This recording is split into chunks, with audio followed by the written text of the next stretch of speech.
নবী করিম সাল্লাল্লাহু আলাইহি সাল্লাম সাহাবায়ে কেরামদেরকে যেভাবে বিয়ে করিয়েছেন, এর অ্যামাউন্ট যেটা দাঁড়ায় নিম্ন রেট পাওয়া গিয়েছে, কিন্তু উপরে অনেক অনেক অনেক বেশি পরিমাণে হয়েছে, যেটার কোনো রেটের কোনো নির্ধারিত সীমারেখা নেই।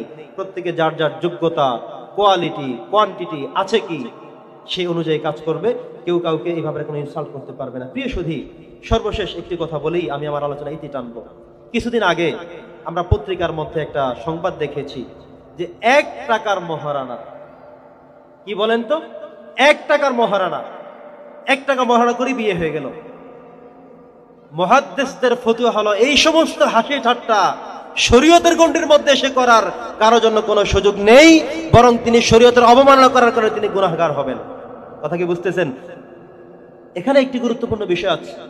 মহারানা নারীর ইজ্জত এবং সম্মানের দিকে লক্ষ্য করে ধার্য করা হবে।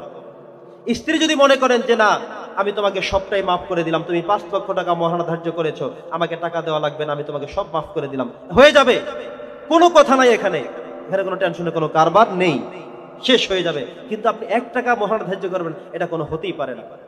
মহারানা একটা লিমিটেশন রয়েছে, নির্ধারণতা রয়েছে। এখানে এটা ফাইজলামির জায়গা নয়, এটা একটি কোরআনিক বিধান, আল্লাহ রাসূলের আদর্শের বিধান।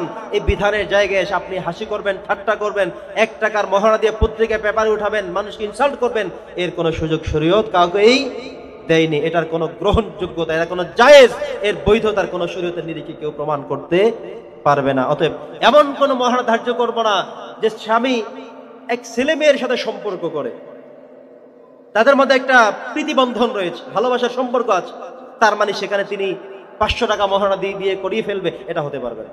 তিনি সেখানে 5000 টাকা দিয়ে বিয়ে করে ফেলবে, এটাও হতে পারবে না। কথা কি বুঝতেছেন? মহারানা হলো নারীর সম্মান, নারীর ইজ্জত, নারীর মর্যাদা। এই মর্যাদাকে যথাযথভাবে করতে হবে। এখানে কোনো হাসির পাত্রের কোনো কিছু আনা এখানে যাবে না। তাহলে আমরা বুঝতে পেরেছি কি, মহারানার সর্বনিম্ন রেট আমরা বুঝেছি।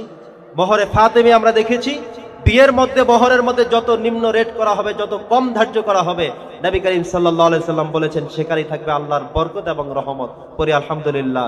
আমাদের যাদের মেয়ে আছে, আমাদের যাদের ছেলে আছে, বিয়ের ক্ষেত্রে আমরা যেন এটাকে সহজ করি। আপনার সন্তান বড় হচ্ছে, আপনার সন্তান লেখাপড়া প্রায় শেষের দিকে, এখনো চাকরি বাকরি হয় নাই, এখন সে দেখবেন অমুক মেয়ের সাথে কথা বলে ওই দিকে যায়, সেই দিকে যায়। বরং আপনার বাবা হিসেবে আপনার কর্তব্য হলো, দায়িত্ব হলো, চাকরি তার হবে। কারণ প্রত্যেকটি মানুষের রিজিকের দায়িত্ব আপনার হাতে না, সরকারের হাতে না, তার হাতে না। কার হাতে? আল্লাহর হাতে। বলেন কার হাতে? বরং বিয়ের ব্যবস্থা করে দেন, যেই মেয়ে আসবে আল্লাহ তাআলা অবশ্যই তার সাথে হয়তো বা রিজিকের একটা বন্দোবস্ত ব্যবস্থা করে দিবেন। পড়েন আলহামদুলিল্লাহ। সহজ করেন।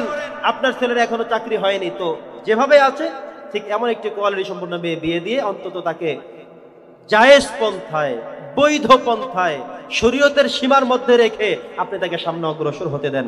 আপনি বললেন যে চাকরি ছাড়া কোনো বিয়ে নাই, এই ছেলের এখনো চাকরি খুঁজতে খুঁজতে 5 বছর শেষ, ও মানুষের সাথে অবৈধ সম্পর্ক, জেনা করছে, ব্যভিচার করছে, পাপ কাজ করছে, এর দায়ভার আপনাকেও নিতে হবে। কথা কি বুঝতেছেন? অতএব বিয়েকে আমরা সহজ করবো না কঠিন করব? সহজ করবো। যারা মেয়ের বাবা আছেন, ছেলের বাবা যারা আছেন, যাদের উপযুক্ত সন্তান রয়েছে, এক্ষেত্রে সহজ করতে হবে। আর শর্ত হলো এটা পরিশোধ করে দেয়া লাগবে। পরিশোধ কি করবে সেটাও জানবেন। আপনার মেয়ে বিয়ে দিবেন, তার থেকে জানেন। আপনি বাবা হিসেবে আপনার মেয়ের পক্ষ থেকে কথা বলে নেন যে এখন অলংকার দিয়েছেন কয় টাকা? 2 লক্ষ টাকা। তাহলে 5 লক্ষ টাকা যে বাধা হলো, বাকি 3 লক্ষ টাকা কতদিনে দেওয়া হবে, কিভাবে দেওয়া হবে, কি দেওয়া হবে, বাবা হিসেবে আমি জানতে চাই। কথা কি বোঝেন নাই? এটা আপনি ধারণ করে নেন। 3 লক্ষ টাকা মহারণা হলো, আপনি সেটাও ধার্য করে নেন, জিজ্ঞাসা করে নেন যে মহারণা 3 লক্ষ টাকা ধার্য করা হয়েছে, আমি বাবা হিসেবে জানতে চাই 2 লক্ষ টাকা উসুল হলো, বাকি 1 লক্ষ টাকা কবে দেওয়া হবে, কিভাবে দেওয়া হবে, আমি জানতে চাই। কথা কি বোঝেন নাই? এভাবে করে করে আমরা চাই আমাদের সমাজকে পাল্টাবো। আর যারা যৌতুক নামক ভিক্ষা চাইতে আসবে, যে সমস্ত ছেলেরা ভিক্ষা চাইতে আসবে, তাদের কাছে মেয়ে দিবে না, বরং তুমি রাস্তায় রাস্তায় ঘোরো, তুমি উপযুক্ততা অর্জন করো, যোগ্যতা হাসিল করো, তারপরে তুমি আসবা।